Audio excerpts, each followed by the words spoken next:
Hello and welcome to News 360 Live from the News Hub here at the Sunway Kanda in Accra.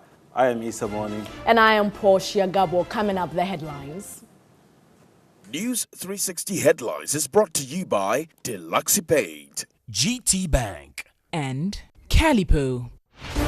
And the headlines. Over 5,000 compressed slabs of cannabis concealed in yam consignment for export intercepted at Tema Port. And also coming up, Cabinet approves new policy framework on Ghanaian content and participation in the downstream petroleum industry.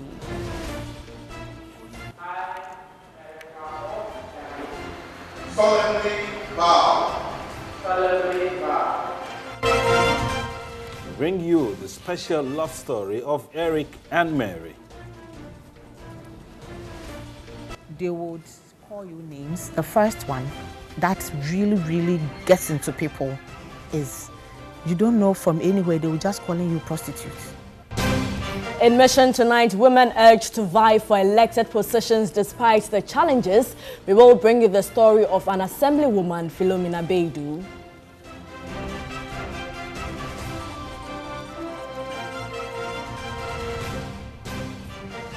And elsewhere in the world, stories of heroism emerge from Friday's attacks at two mosques in New Zealand, which left 50 people dead.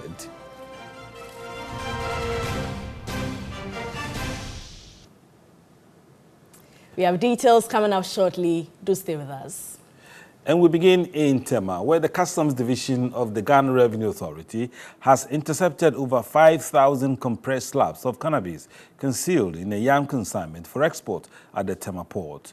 The seizure has an estimated street value of £29.2 million. According to the Tema Customs Division of the Ghana Revenue Authority, the consignment was to be exported to the United Kingdom. The over 5,000 compressed slabs were concealed in boxes with yam as a cover-up. Initial documents presented by the clearing agent raised alarm, compelling preventive and compliance officers to do further checks. The slabs have been transferred to the Narcotic Control Board, NACOB, whilst the suspects, the clearing agents, are in police custody, helping with investigations. If you are a clearing agent or forwarding agent, and then somebody approaches you, you should know what you are going to carry to the port for examination. Once it's legitimate, you don't have any problem with customs. We will assist to facilitate the trade, and we are doing that already. But any attempt to do what these people wanted to do, and there are cases where people do attempt to conceal. I mean, it's something going on. Nobody should attempt. Meanwhile, the Customs Division of the Ghana Revenue Authority has cautioned exporters and importers to be compliant and discard methods of evading the payment of taxes and smuggling. The Joint Security Task Force operating at the port have devised new ways of dealing with criminals. Still in Tema, a 21-year-old Moroccan has been apprehended by security personnel at the port for attempting to stow away to Europe. Abdul Hadi surrendered himself after exhausting his food at his hideout on board vessel MV Lanidi in the attempts to travel illegally. The young Moroccan man who sneaked into the vessel from Safi port in Morocco was of the perception that the vessel was Spain-bound, where he intended to travel to for greener pastures. According to the Tema Port security manager, Colonel Joseph Punamani, he surrounded himself 10 days after enduring an unbearable hunger. Colonel Joseph Punamani cautioned against the act, adding that vessel owners often end up killing such persons and disposing their bodies into the sea whenever they are caught. This, he says, is because per the law, vessel owners are mandated to bear the cost of repatriating stowaways caught on vessels. All this shows that this stowaway, they don't succeed. Even if you get to your destination, you'll be brought back and the work down will be zero. he has, we have collaboration with other countries. So now that he's here, his embassy will be informed, the necessary liaison will be done, and he will go back. So it's a wasted effort to attempt to stow away. The immigration and the police are working to deport the suspect to Morocco.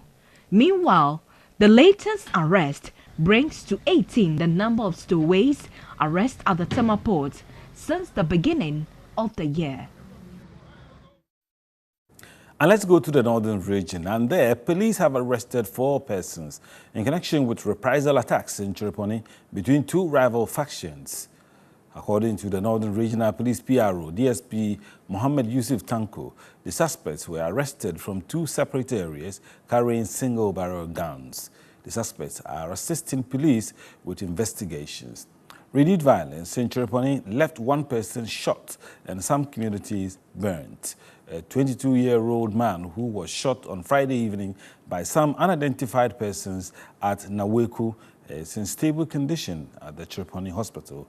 Security personnel have since been deployed to the area to ensure calm.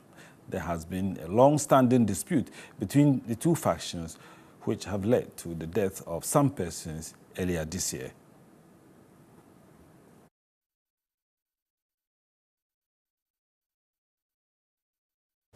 Let's go to the eastern region, where inadequate logistics and infrastructure are hampering effective supervision in the Kwehu Afram Plains North District Directorate of Education.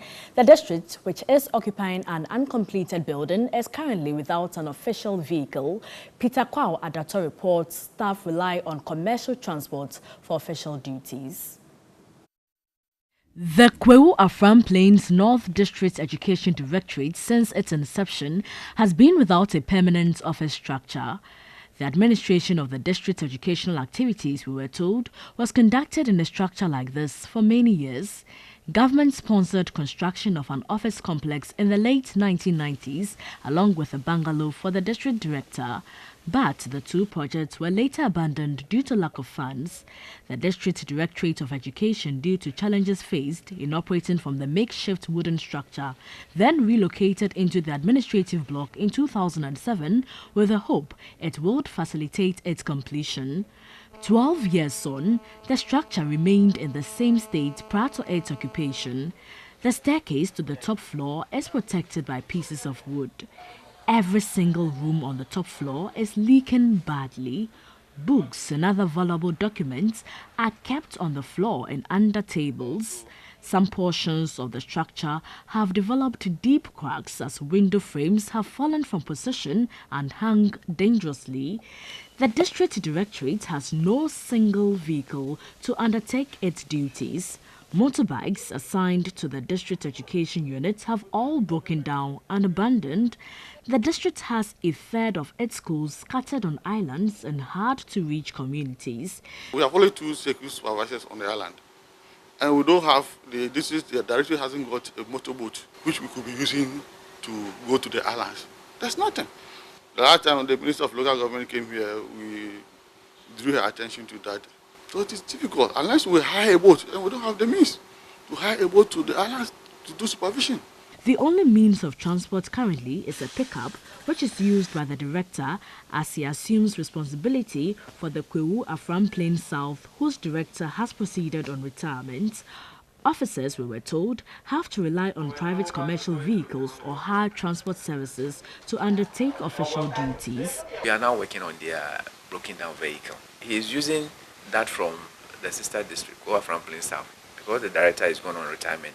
So he has oversight responsibility for that. So if the pickup you saw over there does not belong to Kwehu Afram Plains North, it belongs to Kwehu Afram Plains South. The bungalow for the District Director of Education has been left in the bush. Anytime I see it, I weep for GES. The Kwehu South, uncompleted. You go to Ejumaku, it is there. So we have plans to rehabilitate the District Education Office. Maybe with the release of the 2019 Common Fund, we are yet to receive the first quarter. We just had the third quarter for 2018. We are even yet to receive the fourth quarter.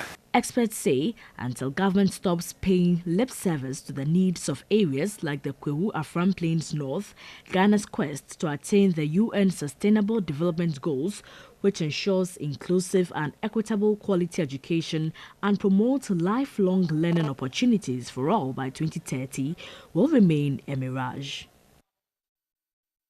Let's now focus on health, and the Ibuakwa Polyclinic in the Atwiman-Wabieja municipality of the Ashanti region has for the past 5 years recorded zero maternal mortality. Health officials are, however, worried the gains could be derailed without urgent attention to address inadequate infrastructural needs of the polyclinic. The facility is currently compelled to refer patients to other health centers due to lack of space. A report by Ibrahim Abubakar. The Ibuakwa Health Center was upgraded to a polyclinic status without the upgrade of resources to benefit the status. The facility serves over 20,000 residents in Ibuakwa and adjoining communities. An average of 120 outpatients visits the facility every day. Though under-resourced, the facility has achieved zero maternal mortality for the past 5 years. But inadequate infrastructure and continuous delay in reimbursement of national health insurance claims are affecting quality of health care delivery. Medical Superintendent Dr. Yusuf Ahmed Al-Hassan says the current state of the facility makes it impossible to detain patients for more than 24 hours. All the facilities are short of spaces to operate. When people come, we see whatever we can do as early as possible. Then we refer to the Confanacy or the district hospitals. After 24 hours, we have to refer. When we can actually maintain the patient for 1 or 2 or 3 days of full recovery. According to Dr. Yusuf, the National Health Insurance Authority owes the Polytechnic 16 months claims arrears. We are partners, we are stakeholders of health insurance, and we want to continue. We are only asking that manage arrears, over 12 months arrears. And we are still functioning. Are we magicians? The cash and carry that we are taking, maybe doing laboratory and other things. That one is just to manage the patient at the facility. Without that, we have to close down the facility. The roof in the children's ward and OPD leaks badly. Patients are evacuated anytime it rains. In Atwiman-Wabieja, Municipal Chief Executive Michael Amwa Ewuku says the assembly will, in the interim, re-roof the building. Infrastructure situation is known to us. One we were called the day before yesterday. We quickly got our engineers to get some roofing to do some patching. Those areas are not too big. They are not too big, and we expect them to finish in less than a week. Quite apart from the effort that we are putting in place, we have also written to the office of the First Lady to come to our aid. We have also written to GASEM to also see how best they could also support with the raw materials. So we are working on it. We are very much aware. The polyclinic requires infrastructure expansion. Now coming up, the love story between Eric and Mary, which many have described as a remarkable one.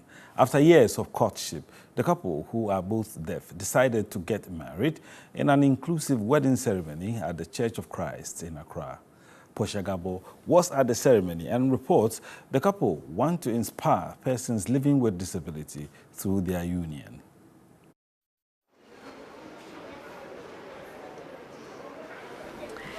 It was an eagerly anticipated wedding ceremony attracting not only locals in the church. Eric Sape, the bridegroom, nervously awaited his bride. Some are here at the Church of Christ Circle Branch out of sheer curiosity. But for others, including members of the Church of Christ, the ceremony was nothing new. The pastors here have blessed dozens of marriages involving deaf couples in what could be described as an inclusive wedding ceremony. As the congregation waited for the bridal party, they communicated among themselves. Around 11, the bridal party finally arrived.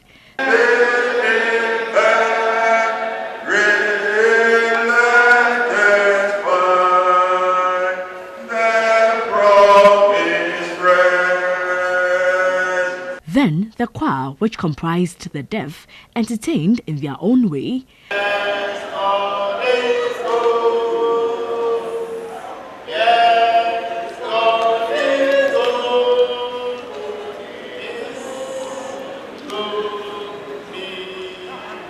The couple then exchanged vows with the help of an interpreter. I solemnly vow as my lovely wedded wife.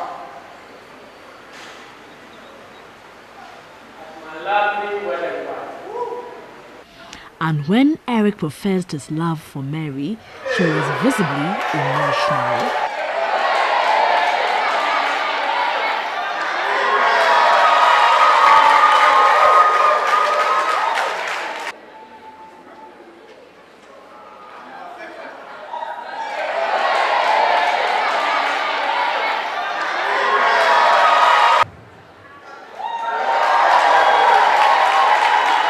You know, deaf people have embraced a culture where they live as boyfriend and girlfriends, and this has been for many years. To them, they see nothing wrong in that. But when they came to this church, we have been teaching them, counseling them, guiding them that, you see, if they want to be like they are hearing brethren, then they should also learn to be like them. When the ceremony came to an end, I seized the opportunity to congratulate them and asked how they met through an interpreter. I met Mary and then taught her. As at that time, she wasn't my girlfriend. I only taught her and then she got done and then we came here. So later in time, she came to visit the church. When she comes, I am the one, or I'm often the preacher for the day. So after the sermon, she would tell me, oh, congratulations, I like the way you taught. So through that, we became friends. Then I proposed to her, she accepted, and then today we are married. Because Eric is so special to me, that is why he proposed and then I accepted. I don't need other men. Eric and Mary are hopeful their story will inspire many, especially persons living with disability, to believe in love. I promise you that I'll love you, and now you have seen I have honored my promise to marry you. I pray that we continue in our marriage. Poshigabo, TV3 News, Accra.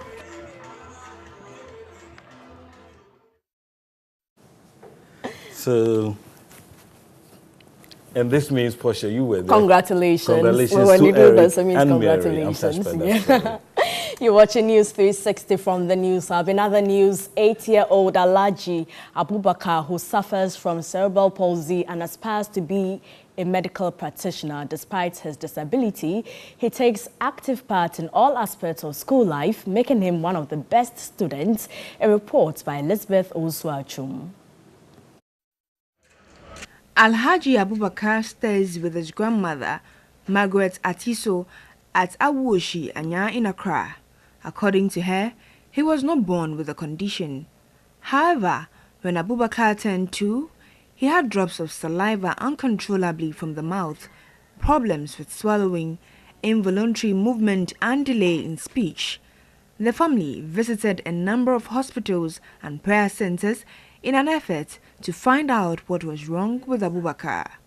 Finally, he was diagnosed with cerebral palsy, a condition which affects 1 in 300 children in Ghana. No special clinic exists to care for children with special needs. Some schools reject them, while those that accept such children end up not giving them the care and training, thus worsening their condition. Na so ye hwe a oye fine adum rebe no onto me kika no e de ni ko hospitals a doctors for ni se be yes we hwe ya akwanya 2 years of farmers na sorry e de ni kon sorry na so senior tina sa. When we first took him to school, he was maltreated by some teachers due to his condition. This made it difficult for him to study. Reading and writing was a challenge, but now he has improved. Although his hand shakes while writing, he takes first position in class. Otomi di first was school. Alhaji Abubakar currently attends a regular school, Purpose of God Academy at Awoshi in Accra. The basic one pupil exhibits a strong sense of self-confidence. He can read and write and very active in class.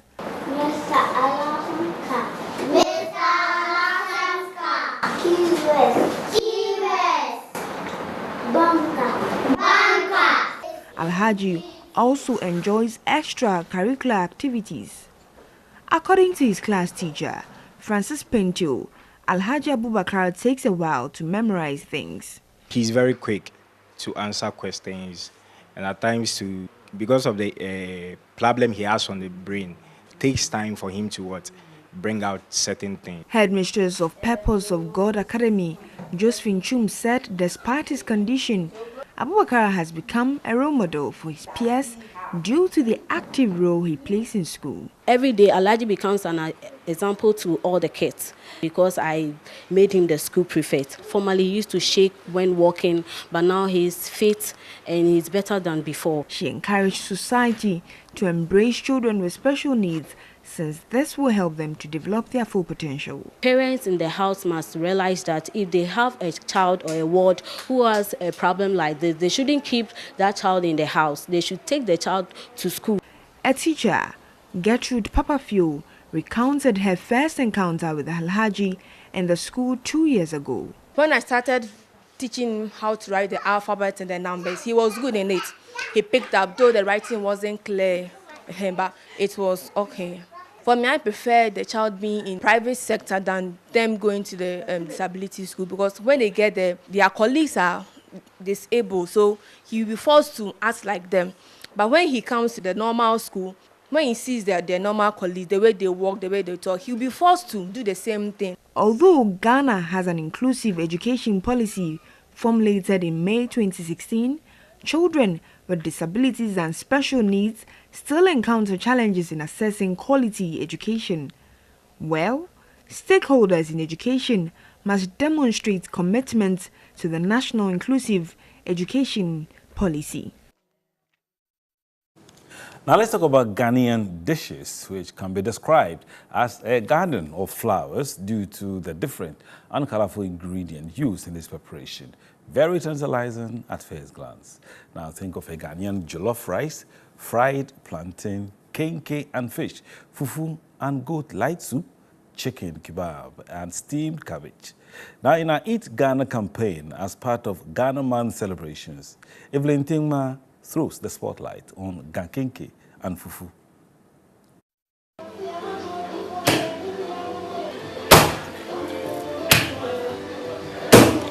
Fufu, though a delicacy for the Akans, is enjoyed by many, no matter the ethnic group. The dish is served with different soup, be it goat light soup, palm nut soup, Ghana soup, green soup known in the local parlance as ebunubunu, among others. For some Ghanaians, the local delicacy is more nutritious and they will go for it any day. I'm from Eastern region. If you appear to be precise, and you know we love fufu very well. In fact, I can eat in the morning, in the afternoon, and in the evening. I love it among all the food. My favorite food is banku. But today I feel like to eat fufu. Yeah, because they have a nice fufu here. My favorite, very, very favorite, is a yam that has been roasted. Kenke is a traditional food for the people of Accra, or if you like, the Gas. Now, this particular food is one of the commonest food that you can find on our streets, not only in Accra but in other parts of the country. Now, the food that we see being prepared by many, one would argue that if you want the best kenke, see the Gan women. They are best in preparing this particular delicacy. Now, you may think that this kenke is easily prepared, but that is not the case. Now, I will tell you a bit about how this food is prepared. First of all, the maize you see is being sieved to remove every particle, especially stones, from it, and then it's taken to the mills to be grinded. After that, it is brought to this particular place. Now, this is what they will call a flatter. and it is mixed here, stirred, and after that it's taken in there.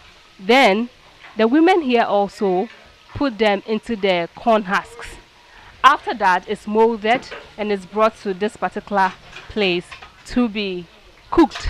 It takes about 2 hours for the kenkey to cook, and after that it is then removed and then ready for serving.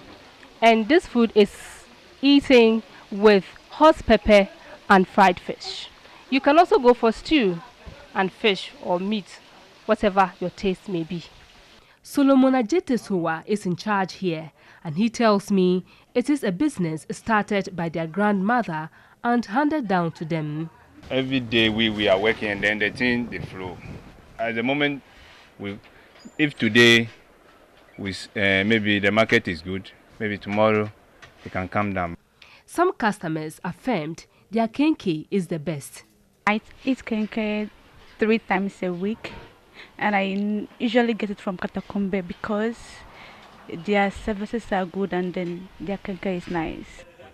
Fufu and kenkey may be popular, but other popular foods include tozafi, banku, wache, rice balls, and beans, also known as yokogari.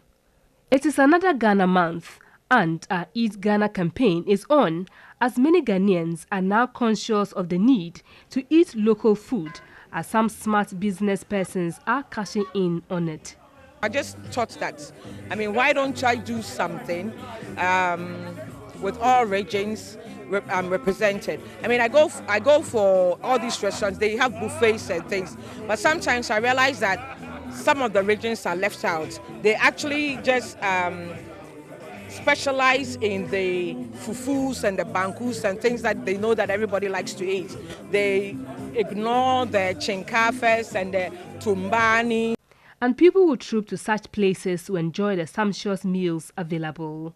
This is like a feedback kind of thing for people to let me know what they think. And then if everything goes well, and I think everything has gone well, it's something that is going to kick off, especially when we are having our festivals. So watch out for all regions. All regions is coming, and it's coming live and with vim. Ghana actually has good, tasty food.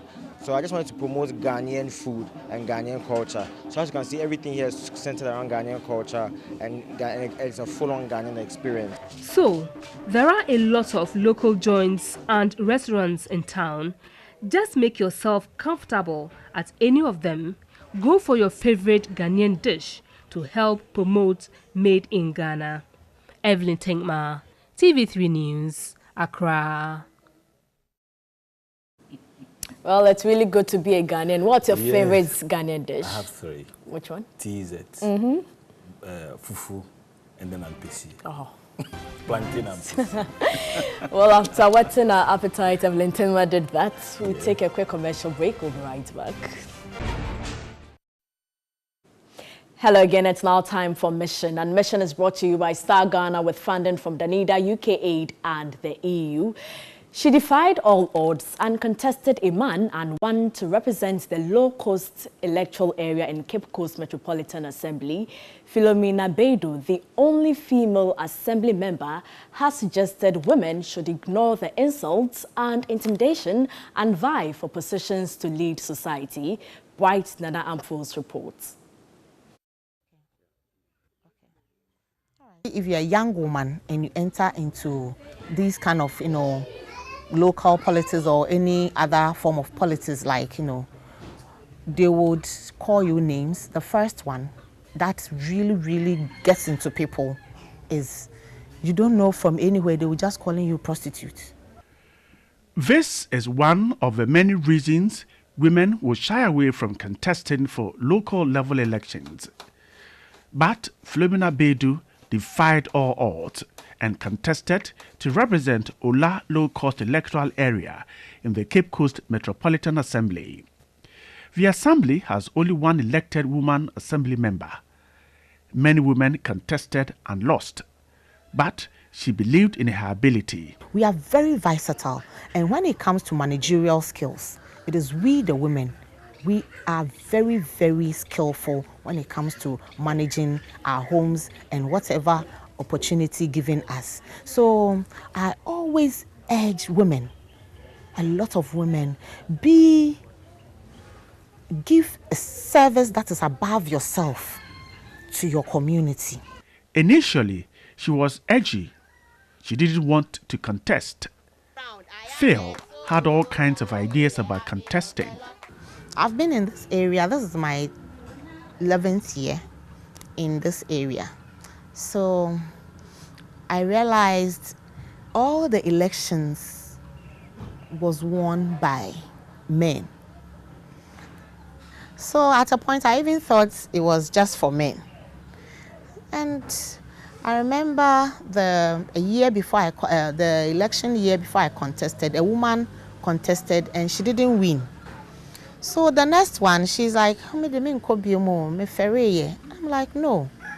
If you won't go, I will go. Then I said, oh, Auntie Phil, medal. So I contested. And I told myself I will win because women outnumber men.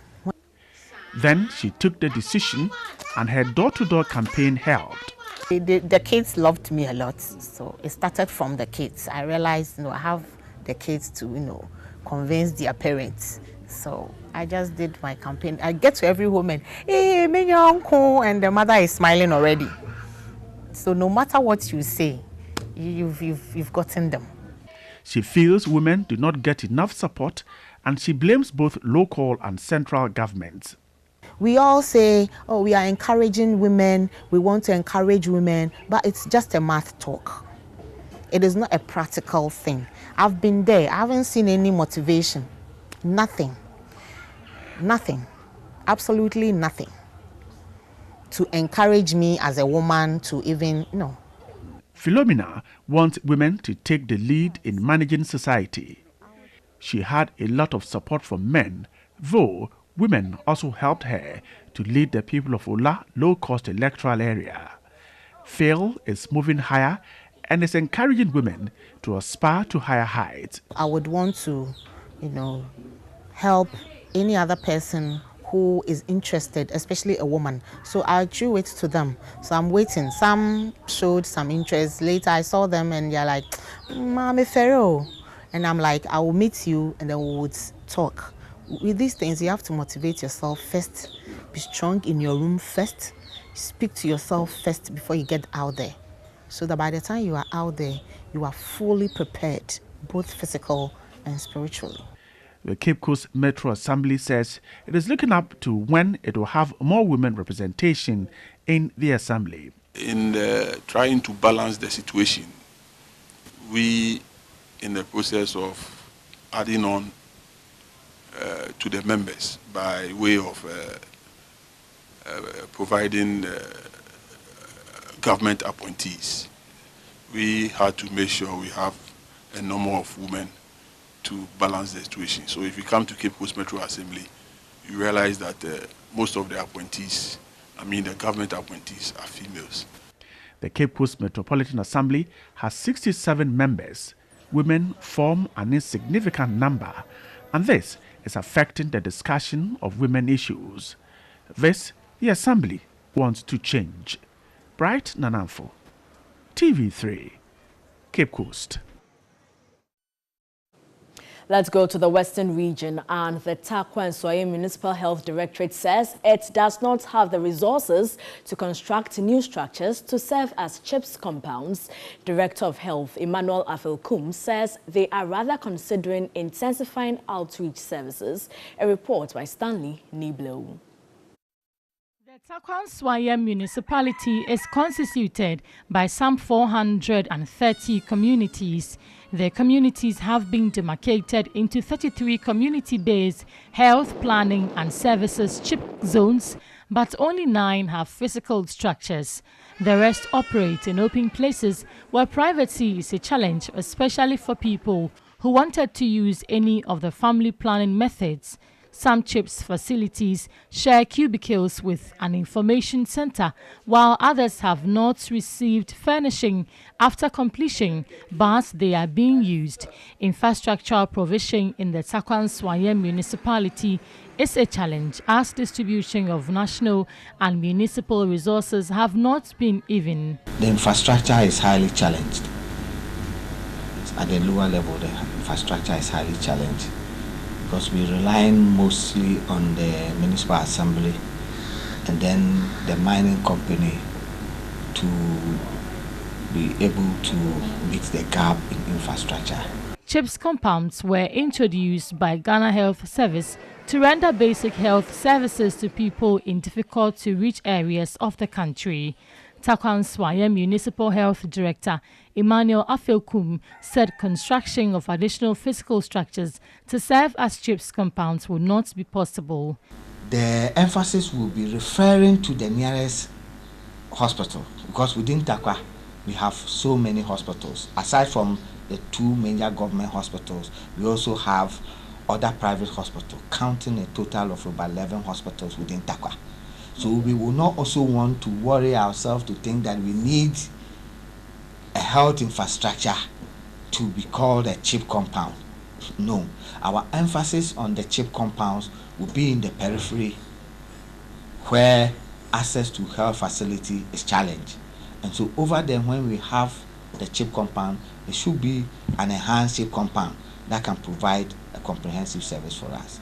He, however, said already existing facilities would be enhanced. All the other places, we have trained community health officers. We have midwives. Some we have additional staff and rural nurses who are providing services. And so even at the peripheral level, we should not be so much worried because we do not have compounds. He is optimistic support would be extended to the municipality to improve service delivery. And that's it for Mission. Mission is brought to you by Star Ghana with funding from the NIDA, UK Aid and the EU. Thanks so much for watching.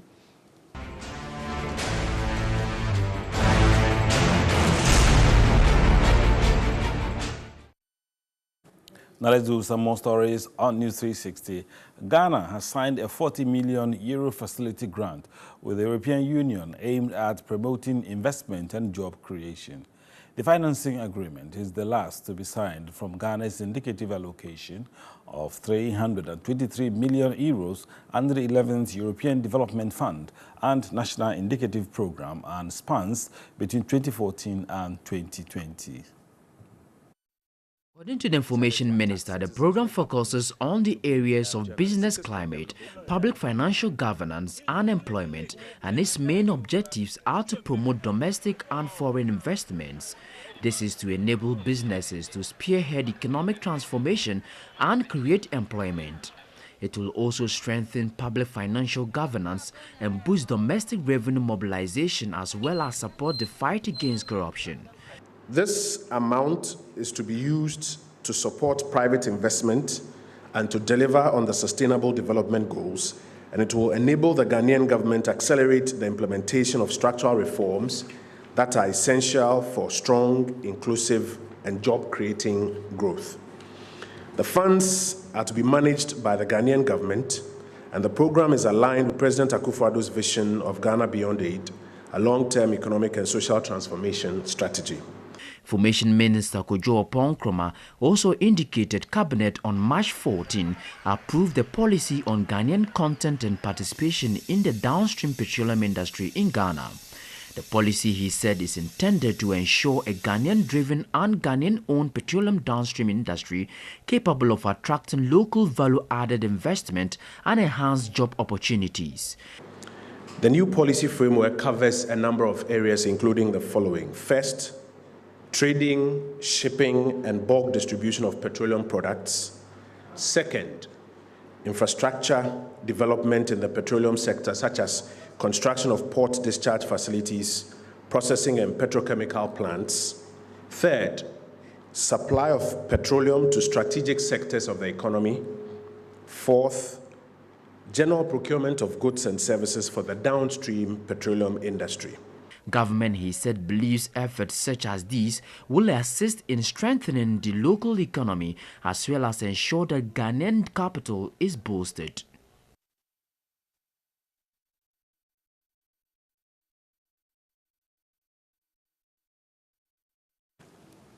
Let's now go to the Ashanti region, and motorists plying the deplorable Ahinsan Lake Bosomtwe Road in that region are excited work has commenced to fix the road.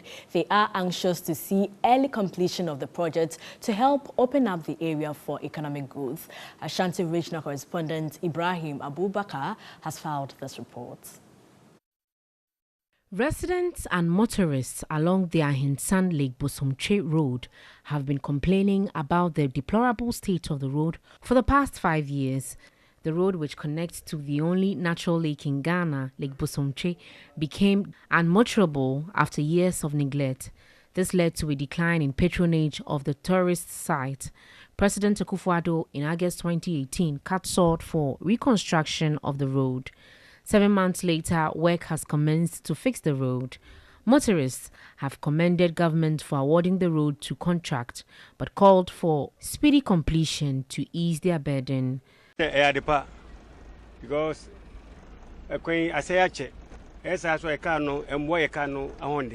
we are happy they have started. The road construction has taken too long, so we plead with them to speed up the construction of the road.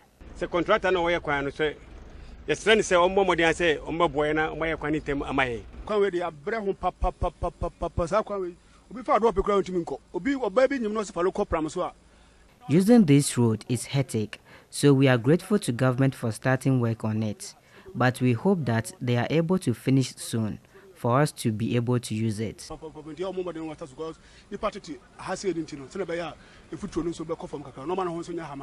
The Member of Parliament for Bosomtwe, Dr. Say Yao Educhum, inspected the project to assess the progress of the work. He pleaded with residents and motorists to exercise patience and support the successful completion of the road project. It's going to be done in a very fast-paced manner and at the same time done in such a way that the quality will be there for everybody to see. The good news is the fact that we have begun, and we're going to see an asphalted road, dual carriage, two on both sides, something we never imagined was possible. We appeal to everyone to be patient with us. Project contractors have assured the project will be handed over by January 2020. We spent barely 3 weeks now, but they can all imagine the work done so far. So based on that, I can assure them that it's a speedy work and quality also. All things being possible, surely a year time, yeah, we can handle the project. The 47-kilometer road will be reconstructed in phases to ease the burden of users and residents along that stretch. Residents are optimistic early completion of the road will improve economic activities in the area.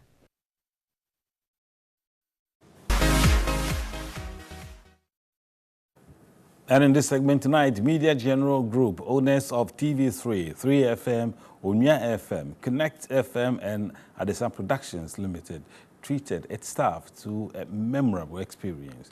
The beach get-together, which took place at the La Boma Beach, aimed at socializing, harmonizing, and releasing stress. Elizabeth Owusu-Chum joined the fun and brings us more.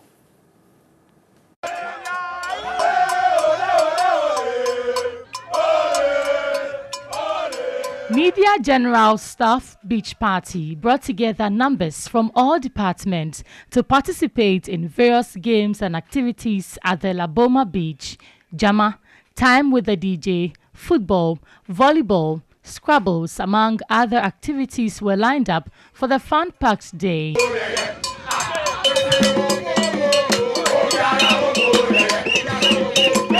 The day kick-started with a departmental 5-a-side soccer game between the sports team and the entertainment team. After 20 minutes of full time, the entertainment team lost by a goal.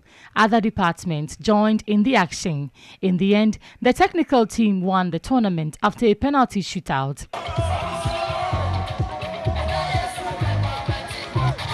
Well, The fun continued with 3FM's finest DJ, DJ Waps, treating patrons to some back-to-back hit tunes. It was all exciting with lots to eat and drink as the event climaxed with Jama and a bonfire.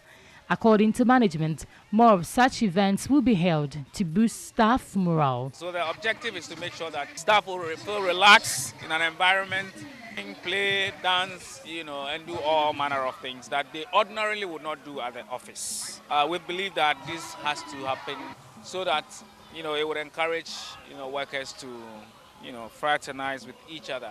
The more we're able to distress, the more creative we can be and be able to delight our viewers and listeners. So we are here to really entertain ourselves, be at the beach, sightsee, do some games, enjoy, dance, do some bonfire, and then we'll go back on Monday with new vim, well refreshed.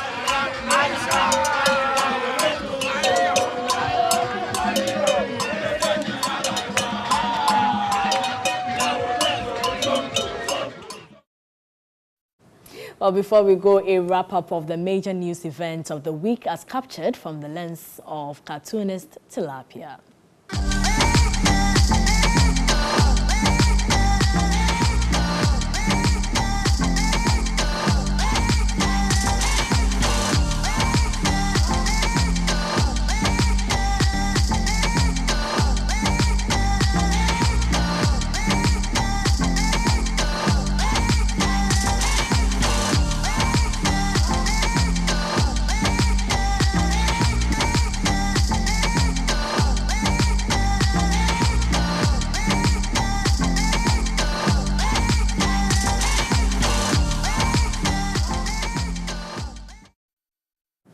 Well, for more on tilapia, you can log on to our website at 3news.com.